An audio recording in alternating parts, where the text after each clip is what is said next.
वैराग्य विद्या निज भक्ति योगा शिक्षार्थमेक पुरुष पुराना श्री कृष्ण चैतन्य शरीर धारी कृपा बुद्धिर्यतमहं प्रपद्ये मूकं करोति वाचालं पंगुं लंघयते गिरिं यत्कृपातमहं वन्दे श्रीगुरुदीनतारिणम् वाञ्छाकल्पतरुभ्यश्च कृपासिन्धुभ्य एव च पतितानां पावनेभ्यो वैष्णवेभ्यो नमो नमः। जय श्री कृष्ण चैतन्य प्रभु नित्यानंद श्री अद्वैत गदाधर शिवासादि गौर भक्तवृंद। हरे Krishna Krishna Krishna Hare Hare Hare Ram Ram Ram Hare Hare. So warm welcome everyone for joining us in this session of Srimad Bhagavad Gita, study of Srimad Bhagavad Gita. So we continue our study, sixth chapter, and we go from text 19. So let's read the translation and purports, and then we can discuss further more. And yeah, let's read translation and purport, and we discuss further more. यथा दीपो निवासतो यथा दीपो अच्छा Diksha ji, would you be okay to read the Sanskrit and translation and purport? जी भैया. यथा दीपो निवास्तस्थो नेङ्गति सोपमा स्मृता योगिनो यथा चित्सा युञ्जतो युगम् आत्मनः.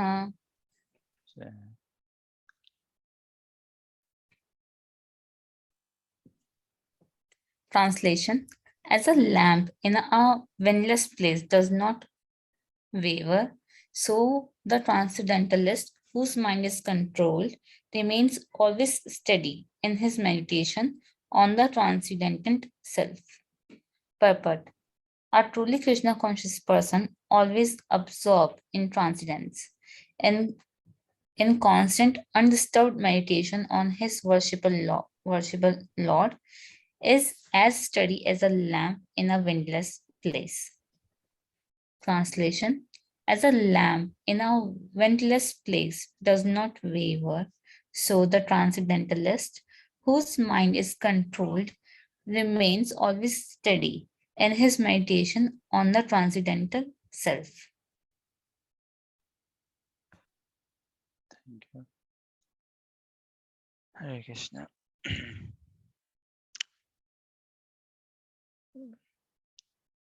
Sometimes people say pure love. Pure love. Actually, love by default is pure. It doesn't need to be called out like pure love. But because we are not in our pure spiritual identity, our pure spiritual nature, spiritual functioning. No? Spiritual life means an active life. Soul by nature is active.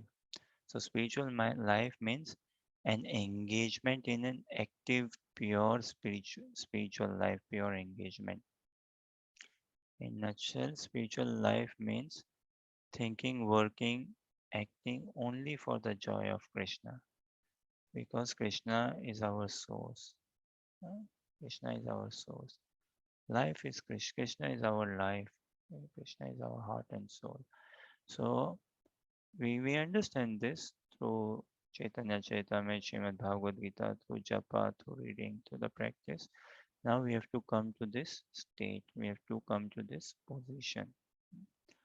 Problem is again in life, people do not like austerity. In Britain, what when we if you see speak austerity, what does austerity mean in Britain? And I think it could be said in Western Europe as well, and could possibly for America, Australia, New Zealand, Canada as well. So we have Alia here today with us. Alia, what does austerity mean?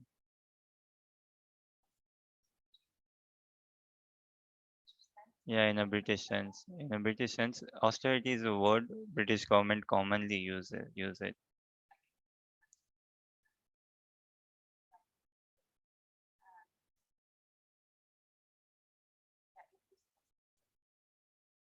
Yeah, austerity is a word politicians in UK they like using it. It's quite commonly seen in BBC media, Guardian News, whichever. And so austerity means cuts. Austerity means cuts. Yeah. So okay, we are cutting on this. We are cutting on these benefits. We are cutting. Yeah, increased cost of living and all that sort of thing. But in Krishna conscious practice, we understand austerity means what? Austerity means voluntarily going through some mind and sense control, voluntarily going through some hardship, through some struggle. But that hardship and struggle has to be in junction, in link what is mentioned in the revealed scriptures, and it has to bring about a transformation in our heart. Yeah. Otherwise, there are so many people we see worldwide in the name of religion. They would be doing, if I may say, some crazy austerities, not drinking, not eating for so many such days, not speaking, going on pilgrimages mm, in Europe, Middle East, India, of course, and other places, walking for days and days. But there's no change in consciousness, there's no shift in consciousness, there's no transformation of heart, there's no revival of character, there's no evolution in one's character or becoming a gentle, sober, saintly person. And one thing, sure, note it down, this saintliness is not a responsibility of monks and nuns. Not just monks and nuns have to become saintly, and we society at large we can be worldly people. It's an individual's choice, it's an individual's prerogative, it's an individual's it's an individual's disposition to be saintly. No one is stopping us to be saintly, and life is meant to become saintly, gentleman, gentle lady. So austerity is that performing some voluntarily performing some hardships to control our mind and senses, because currently we are living by our second nature, which is materially tainted nature. We are not in our first nature, and our first nature is our spiritual nature, which is to be ever blissful. So this is why when we adopt a process of austerity, there's a transformation of heart. The mind changes, the mind shifts. mm, The mind finds a different engagement wherein we can actually then find pure bliss. So as it says, like this austerity helps. So if I see the translation purport again, as in beautiful translation, beautiful purport, isn't it? Uh, uh, like there's some beauty and charm, so much of beauty and charm in attraction when many messages or words, something could be expressed in just small words or few words. Just like they say, right? And there's that expression. What does it say? So a painting speaks 1,000 words. Huh? A picture paints 1,000 words, like that. So as a lamp in a windless place does not waver, so the transcendentalist, whose mind is controlled, remains always steady in his meditation on the transcendent self. We really need to understand who am I, what is myself. Otherwise, L'Oreal or Garnier or L'Oreal teaches us self-care, isn't it? Either of L'Oreal, L'Oreal, yeah, yeah, isn't it? There's this British ad and who could be in France as well if it's a French company. I think France are more into heavy with makeup and things. But yeah, L'Oreal and Garnier, they've got this logo or something, right? That self-care or you are important, you are the worth, and there you go, 20 pound, 40 pound, whatever, L'Oreal and Garnier, uh, and live a life wrinkle free. So, um, yeah, so that's the thing. L'Oreal, Garnier, and others. uh, they society teaches us that self being matter, lump of this matter. Life is too short. Live life to the full. Uh, don't don't think of the consequences. Don't put much into the consequences and all. As long as you're not hurting someone. As long as you are not. No, find it funny when people say this.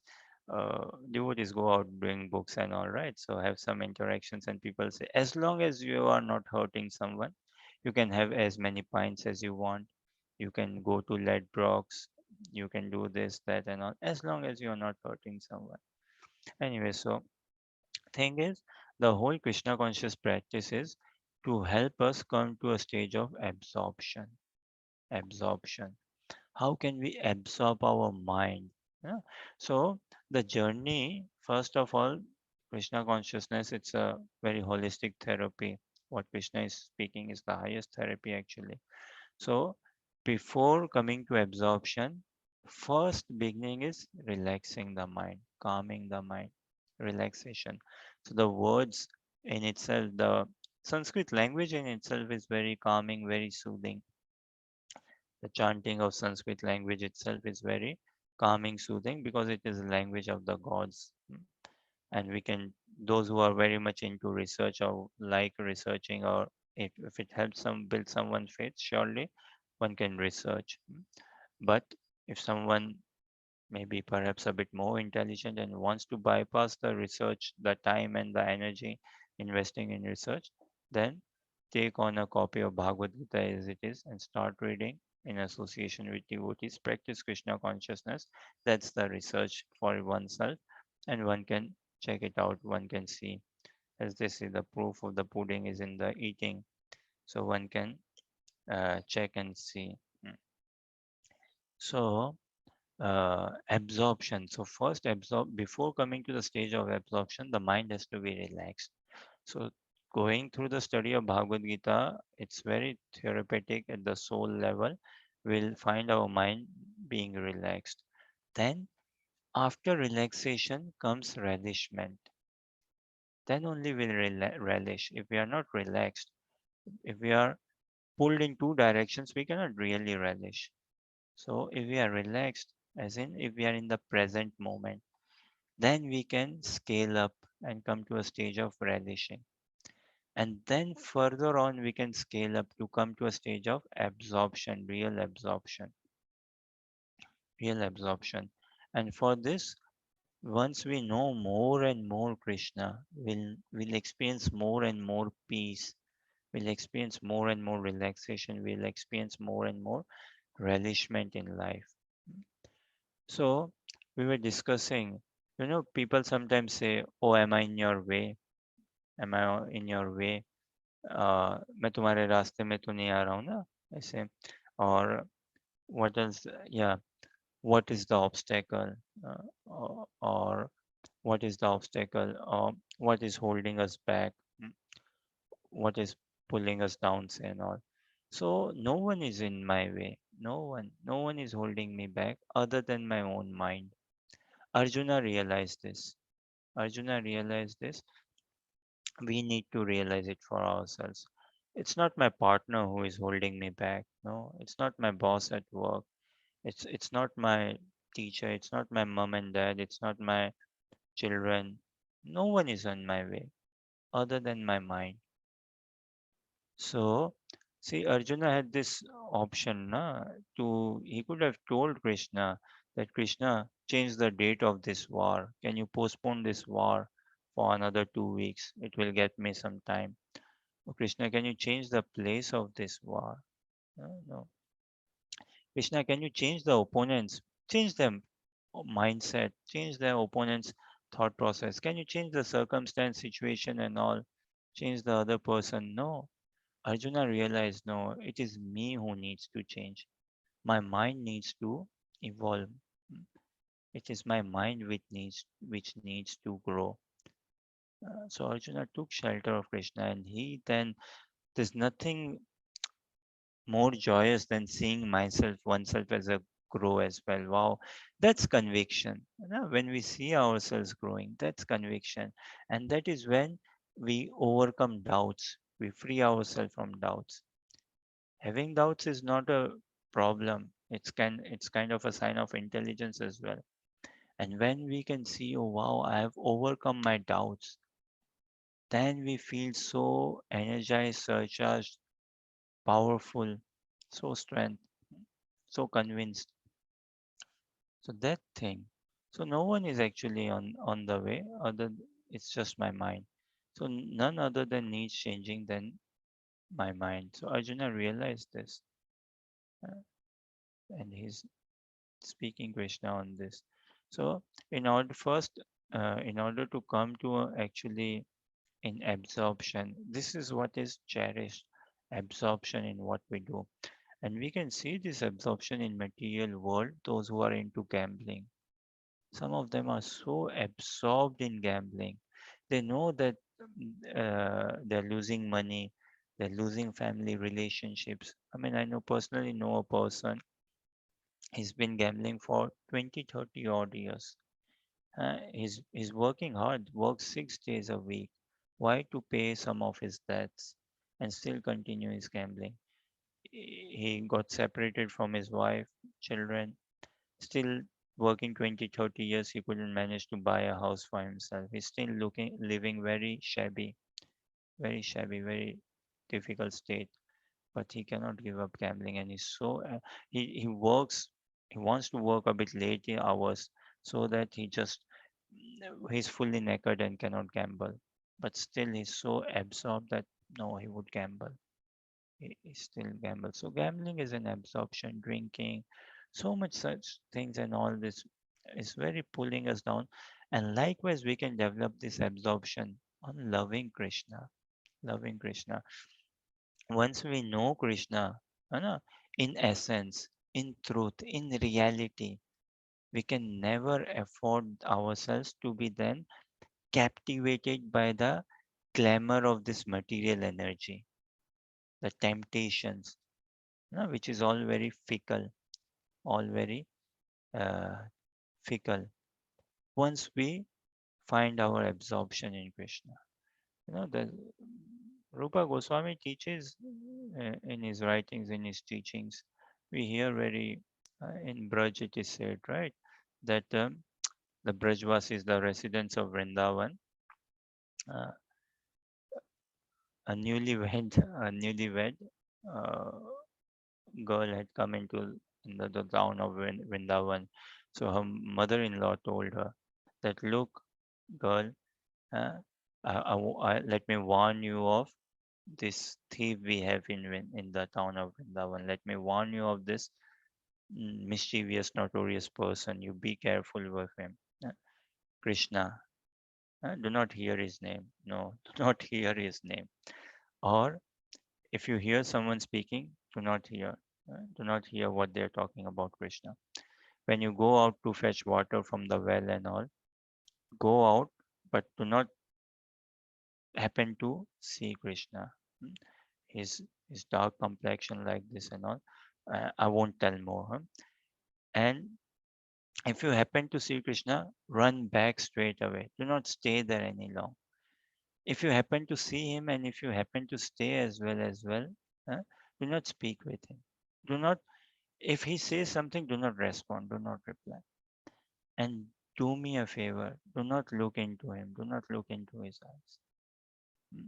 Because if you look at his face, if you look at his eyes, if you look into him, you won't be able to function. You won't be able to function in this world. Meaning, all our material attachments, material absorptions, material identities, thought process, everything will be washed off altogether completely. Such is the nectarian, sweet, smiling glance and beauty of Krishna. And this absorption we want. And this is why, in order to come to that state, mind has to be controlled. Mind has to be peaceful. Mind has to be calm. Okay, I asked this question. I've never asked this question. And see how you find this question. All these are to help meditate our, build up our minds, our meditation. Mm, Contemplation is the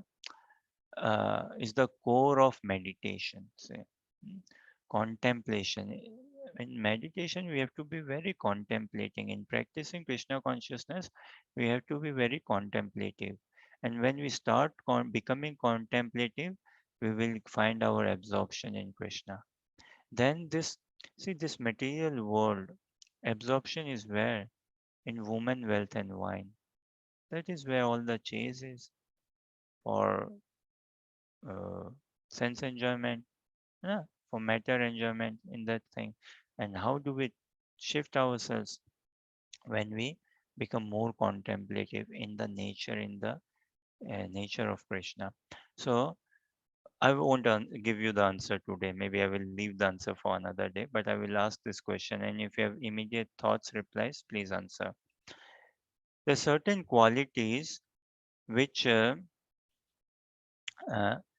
which are uh, not good in material sense, but is good in spiritual sense. But there is one quality which is not good in spiritual sense and good in material sense. To give an example, uh, say greed is not good in material sense. No one says, "Oh, I'm greedy." What do you want to be when you grow up, son? I want to be greedy. No, no, don't say like that. So, greed is something which is not encouraged in society. But in Krishna conscious setting, we want to be greedy. We want to be greedy. No. The whole agenda is when can I be greedy for Krishna? So, greed is something which we want to build in life. Likewise, lust also is not good. And oh, I want to be lusty when I grow up. No, no. So lust in material sense is not good. But in Krishna consciousness, we want to develop lust as an intense desire to serve Krishna, to love Krishna. We want to have that. So on similar lines, there's one quality emotion which is not at which is very heinous in Krishna conscious setting, but it is very commendable in material workings. So, any thoughts? What could that quality be?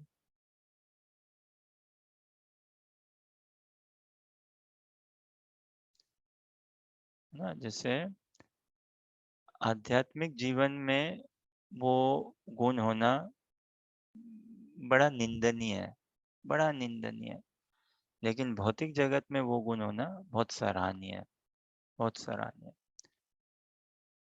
तो अब देखो, लोभ, आध्यात्मिक जगत में लोभ, आध्यात्मिक जगत के लिए, कृष्ण के लिए लोभ होना ये एकदम निंदनीय नहीं है, ये तो बहुत वांछनीय, बहुत प्रशंसनीय है।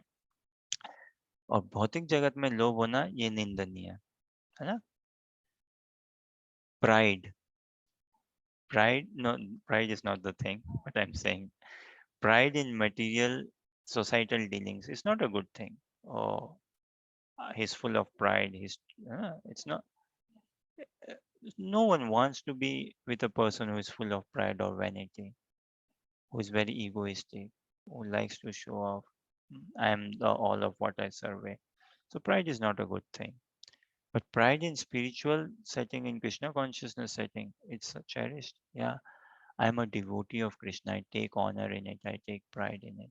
When would I be a devotee of Krishna? That sort of thing. So it's like, yes, Krishna is my pride. Krishna is my pride. We want to have that relationship, genuine, that I can say, yes, Krishna, you are my pride. Krishna loves that. So in material, it is not good, but in spiritual, it is so lofty, it is so cherished. But there is one quality which is in hate. Hate is neither good in spiritual nor in material as well. We don't want to hate someone, no, because everyone and everything belongs to Krishna. So it's not like, oh, I hate you. Oh, Krishna, I love you. No, no, not that way. In spiritual sense, also, there is no hatred, not hate. But yeah, think over it. Think over it. and maybe tomorrow, day after, whenever. So absorption is what we want, and there's nothing in our way other than our mind. It's only our mind which is in the way, and it's only the mind which needs educating. It's only the mind which needs training. Again and again, I say, who do we spend most time with? Who do we talk with most? Who do we listen to most? Who do we oblige to most? Our mind. Our mind. So it is our mind which needs changing. Our mind is currently a monkey mind, believe it or not. The sooner we acknowledge, the sooner we understand, the better it is. Our mind currently is a monkey mind. And through the practice of Krishna consciousness, we can train our mind to be a monk's mind. How is a sadhu's mind, a monk's mind, a saintly person's mind? Very peaceful, very calm, very gentle, very serene, full of kindness, full of compassion, full of love, full of wisdom, full of motivation. How is a monkey's mind? Restless, crazy, jumping and running, not at all sober, not at all trustworthy, very harmful. So Prabhupada says this: knife in the hands of a thief can take someone's life. It's very dangerous, knife in the hands of a thief. But knife in the hands of a surgeon can give life.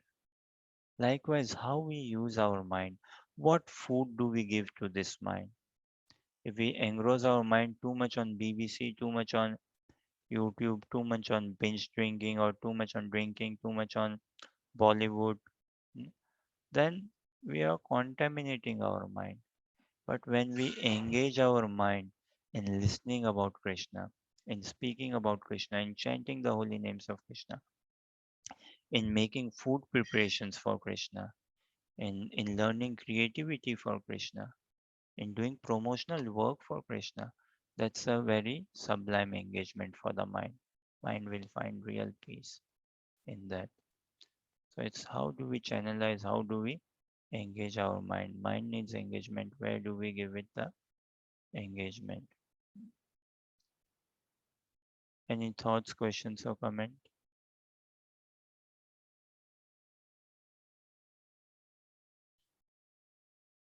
So life is meant to train our monkey mind to a monk mind, and that's the journey of Krishna consciousness. Again, we don't necessarily want to be just mindfulness, or no. Ultimately, we want to be falling in love with Krishna, with full absorption, complete meditation, thinking, willing of Krishna in that loving relationship. And furthermore, actually, furthermore, what Mahaprabhu has come to give. But for that, the mind has to be controlled. If mind is not controlled, then we are in two place. And Krishna doesn't like that. Krishna is very adamant. He's very fussy. He wants us fully, fully, and he deserves that. So if our mind is not controlled, then mind is in two place. And we all know it is never recommended to sail in two boats. What's that saying? We cannot sail in two boats with, yeah, we cannot sail in two boats, right? दो नाव में सवार होंगे तो गिरेंगे ही गिरेंगे. Although in movies they may show that okay, one is traveling in two buses or something, but in reality we cannot. So attachment, no, is attachment is so valuable. We really need to value ourselves, understand ourselves, and value ourselves. And our attachment is our existence, our emotion. So try, please, not attach yourself to some mundane relationships. Especially, I say relationships. It breaks now when we see 16-year-old boy, girl saying, okay, I love you and all, and then falling in love and this attachment and that. So try not to attach ourselves to material gadgets, material relationships, material thought process. We are very valuable, save ourselves. And attachment, it is such a cherished emotion, highest emotion. It can never be on two opposite objects at the same time. Attachment can never be on two opposite sense objects at the same time. So it's not like simultaneously I'm attached in practicing Krishna consciousness and simultaneously I'm attached in drinking alcohol, or simultaneously I'm attached in practicing Krishna consciousness and simultaneously I'm attached in, say, lying, cheating. No, attachment can never be simultaneously, attachment can never be on two opposite elements or sense objects or attributes for that matter. To begin with, I could be heavily attached on what woman, wealth, and why, but that can be shifted through the practice of Krishna consciousness. So, Ali, I think you had a comment or a question or something.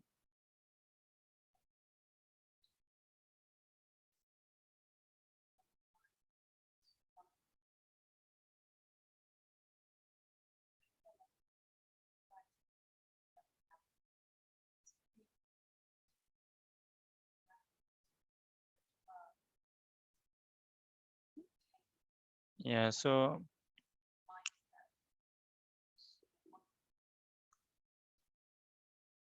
nice question. This was similar to Arjuna's question. So, Alia's question is that how do we train our mind essentially to yeah, to cope in society, and also we are of this society, we live in this society, but we need not be of this society. Yeah. Through heart, through our mind, through our character disposition, through our aim, uh, we could well be through our consciousness. uh, we may be living in this society, but we need not be of this society. So how can we cope with our mind, with the society things around us and all? Similar was Arjuna's question, and Krishna will respond later on. So we'll check. But the answer to almost each and every question lies in the practice of Krishna consciousness. The overall reading, hearing, chanting forms the core of it, and the other aspects of it. It's a process of ninefold bhakti process, which Prahlad Maharaj speaks in Shrimad Bhagavatam. Mahaprabhu introduced, Acharyas introduced, and all, and it's there in Shrimad Bhagavatam, ninefold process of loving devotional service, core being reading, hearing, chanting. But the most important thing is association, the company we keep, the company we keep. If we are in the company of a spiritually evolved, wise, genuine, trustworthy person who has got no ulterior motive, hidden agenda, huh?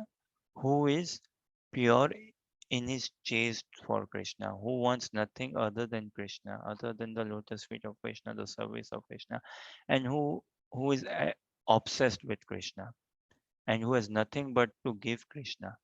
If we are in the company of such a person, then yes, then it's just a matter of time. We are not at all far from attaining our real spiritual identity, position, and functioning.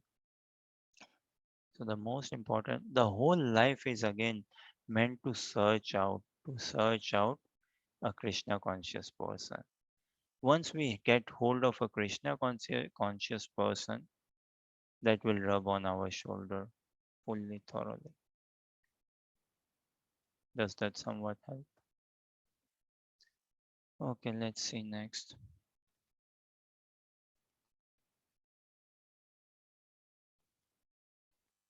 So all this, what Bhagavad Gita is, these are like proposals for us. huh? And now, how can we behave? How can we act? How can we imbibe this in our life? And surely all of it is practical. It's not like something imagination, something made up and all. This is what human life is meant for. Uh, Development is development of consciousness. Uh, Real development is flow of one's love towards Krishna, expression of one's love towards Krishna. That's the real development. Not developing Or how can we develop a high-speed train from Edinburgh to London, which covers this much, so it helps the economy. It will bring these many jobs. It will attract investors and 5-year plan, our development plan. Those developments are all on the material plane only, and we have been traveling in this material plane since eternity. How much joy have we received out of it? How much joy! So we are meant for, etymologically speaking, we are meant to be in a loving relationship with Krishna altogether. And this human form of life gives us that opportunity. Okay, let's read this. Oh, beautiful. I mean, everything. So, यत्रो परमे ते चित्तं निरुदं योगसेवया यत्रश्चैवात्मनात्मा यत्र चैवात्मना आत्मानं पश्यन्नात्मनि तुष्यति सुखं सुखमात्यन्तिकं यत् बुद्धिग्राह्यम् इतीन्द्रियं वेत्ति यत्र न चैवायं स्थितचलति तत्त्वतः यं लब्ध्वा चापरं लाभं मन्यते नाधिकं तत् यस्मिन् स्थितः न दुःखेन गुरुणापि विचाल्यते तं विद्या दुःखं तं विद्या दुःखसंयोगं वियोगं योगसंज्ञितम्. Okay, Neha ji, read translation please. केवल ट्रांसलेशन पढ़िए. तात्पर्य अनुजा और हर्षा मिलके थोड़ा पढ़े. In the stage of perfection, दिख नहीं रहा भैया वो. In the stage of perfection, all trance or samriddhi, one's mind is completely restrained from material mental activity by practice of yoga. This perfection is characterized by one's ability to see the self by the pure mind and to relish and rejoice in the self. In that joyous state, one is situated in boundless transcendental happiness realized through transcendental senses. Established thus, one never departs from the truth, and upon gaining this, he thinks there is no greater gain. Being situated in such a position, one is never shaken, even in the midst of greatest difficulty. This indeed is actual freedom from all miseries arising from material contact.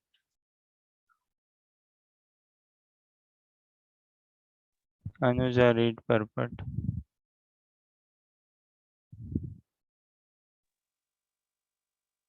By practice of yoga, one becomes gradually detached from material concepts.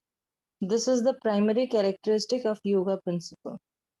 And after this, one becomes situated in trance or samadhi, which means that the yoga realizes the super soul through transcendental mind and intelligence, without any of the misgivings of identifying the self with the super self. Yoga practice is more or less based on the principles of the Patanjali system. Some unauthorized commentators try to identify the individual soul with the super soul, and the monists think this to be liberation, but they do not understand the real purpose of Patanjali system of yoga. There is an acceptance of transcendental pleasure in the Patanjali system, but the monists do not accept this transcendental pleasure out of fear of jeopardizing the theory of oneness. The duality of knowledge and knower is not accepted by the non dualist. The duality of knowledge and knower is not accepted by the non dualist. But in this verse, transcendental pleasure realized through transcendental senses is accepted. And this is corroborated by Patanjali Muni, the famous exponent of the yoga system. The great sage declares in his Yoga Sutras 4.33, Purushartha Shunyanam, Gunanam Prati Pravarsha Kevalam Swarupa Pratisha Vachiti Shakti Iti. जय हर्षा जी आप पढ़िए अब। This Chitti Shakti or internal potency is transcendental. Purushartha means material religiosity, economic development, sense gratification, and at the end, the attempt to become one with the Supreme. This oneness with the Supreme is called Kevalyam by the monist. But according to Patanjali, this Kevalyam is an internal or transcendental potency by which the living entity becomes aware of his constitutional position. In the words of Lord Chaitanya, this state of affairs is called Shito Darpana Marjanam, or clearance of the impure mirror of the mind. This clearance is actually liberation, or Bhava Mahadavagni Nirvapanam. The theory of nirvana, also preliminary, corresponds with this principle. In the Bhagavatam, this is called Surupena Vyavasthiti. The Bhagavad Gita also confirms this situation in this verse.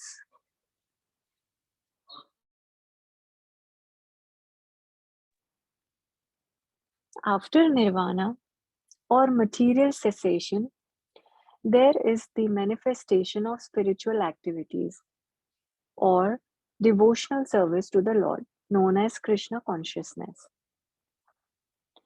In the words of the Bhagavatam, Swarupena Vyavasthiti. This is the real life of the living entity.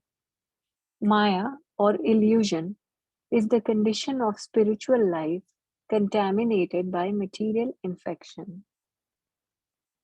Liberation from this material infection does not mean destruction of the original eternal position of the living entity. Patanjali also accepts this by his words, Kevalyam, Swarupa Pratishta, Vachiti Shaktireti. This Shiti Shakti or transcendental pleasure is real life.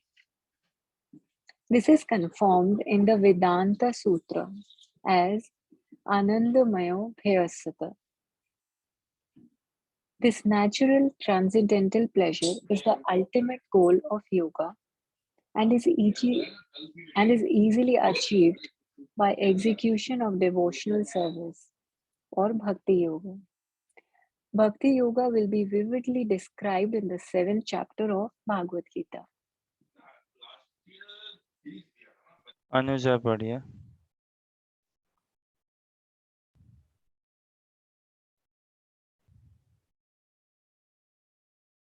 Anuja read.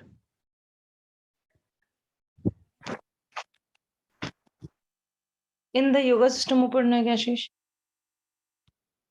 हाँ In the yoga system, as described in this chapter, there are two kinds of samadhi called Samprajanata Samadhi and Asaprajanta Samadhi. When one becomes situated in the transcendental position by various philosophical researches, he is said to have achieved Samprajanta Samadhi. In the Asamprajanta Samadhi, there is no longer any connection with mundane pleasure, for one is then transcendental to all sorts of happiness derived from the senses. When the yogi is once situated in that transcendental position, he is never shaken from it. Unless the yogi is able to reach this position, he is unsuccessful. Today's so-called yoga practice, which involves various sense pleasures, is contradictory. A yogi indulging in sex or intoxication is a mockery. Even those yogis who are attracted by siddhis, perfections, in the process of yoga are not perfectly situated.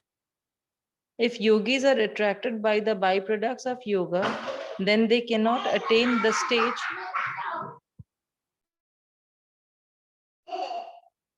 If yogis are attracted by the byproducts of yoga, then they cannot attain the stage of perfection, as is stated in this verse. Persons, therefore, indulging in the make show practice of gymnastic feats or siddhis should know that the aim of yoga is lost in that way. दीक्षा आप पढ़ो ये paragraph. जी भैया. The best practice in भैया. हाँ. The best practice of yoga in this age of Krishna consciousness, which is not baffling. A Krishna conscious person is so happy in his occupation that he does not inspire after any other happiness.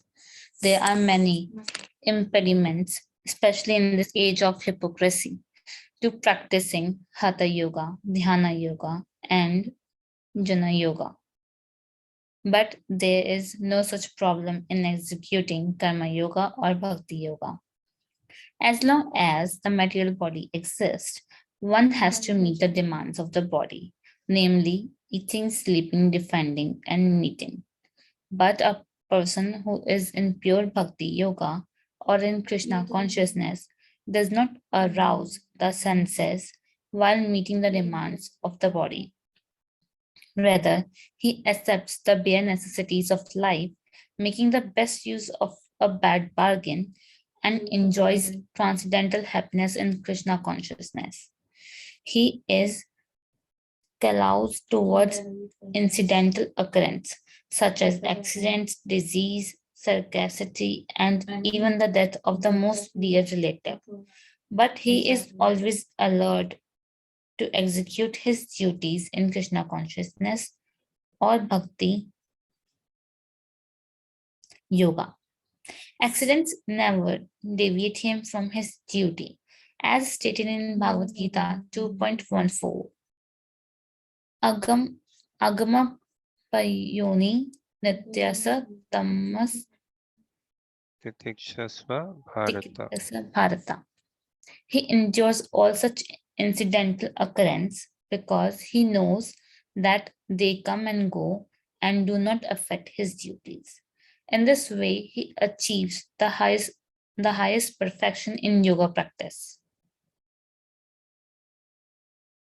Anuja translation पढ़िए.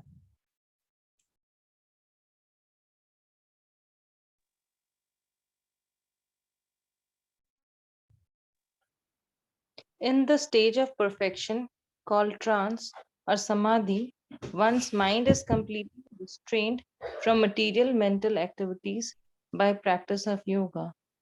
This perfection is characterized by one's ability to see the self by the pure mind and to relish and rejoice in the self.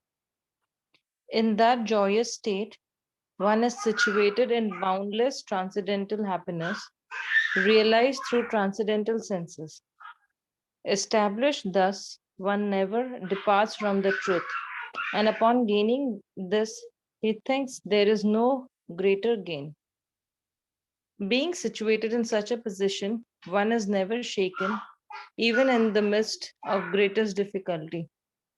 This indeed is actual freedom from all miseries arising from material contact. है ना गजब का translation. Purport and गजब का message भगवान का. क्या दे रहे हैं भगवान, या क्या ये दिव्य ज्ञान है, देखे. ठीक है, कोई प्रश्न है, जिज्ञासा या कुछ कहना चाहो आप लोग?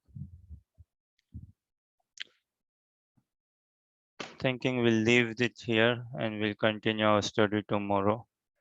We'll discuss on this verse and furthermore tomorrow. So we leave it here for today. Thank you everyone for your participation and encouragement. We meet up tomorrow. Hare Krishna.